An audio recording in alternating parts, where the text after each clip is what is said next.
আর এবার মেসি কাণ্ডে অরূপ বিশ্বাসকে তলব, যে খবর আমরা পাচ্ছি বিধাননগর দক্ষিণ থানায় ফের তলব করা হয়েছে তাকে। মঙ্গলবার সকাল 10টায় ফের তলব অরূপ বিশ্বাসকে। কথা বলবো, প্রতিনিধি অনুপ রয়েছেন আমাদের সঙ্গে। অনুপ, এবারে কি কারণে তলব?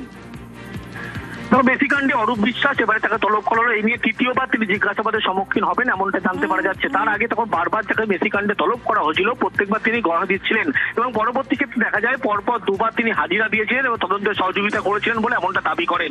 একাধিক বিষয় নিয়ে তাকে জিজ্ঞাসাবাদ করা হয়েছিল, কিন্তু শতদ্র দত্তের যে করা অভিযোগ, সেই অভিযোগের ভিত্তিতেই কিন্তু আবার নতুন করে তলব করা হলো। ইতিমধ্যেই বিধাননগর যে দক্ষিণ থানা, সেই দক্ষিণ থানায় তলব করা হয়েছে অরূপ বিশ্বাসকে এবং সকাল 10টা 7ই জুলাই তাকে আসতে বলা হয়েছে। গোটা জিজ্ঞাসাবাদ প্রক্রিয়া করা হবে, তার কারণ একাধিক তার বক্তব্যে অসঙ্গতি ছিল। যে 30,000 বেশি যে টিকিটের কথা বলা হচ্ছে, যে টিকিট কালোবাজারি হয়েছিল, এই সমস্ত প্রসঙ্গেই মূলত অরূপ বিশ্বাস তাকে জিজ্ঞাসাবাদ করাবে। তৎকালীন যখন তিনি ক্রীড়ামন্ত্রী ছিলেন, জোর করে প্রভাব খাটিয়ে তিনি কিন্তু এই কাজ করেছিলেন এমনটা অভিযোগ করা হয়েছিল।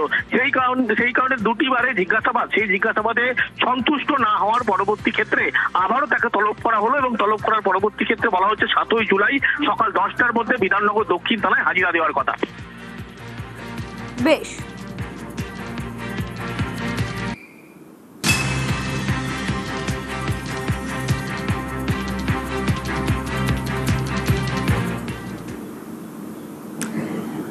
তৃণমূলের লোগো, সেই লোগো নিয়ে বিতর্ক তো চলছেই। সেই লোগো কার কাছে থাকবে?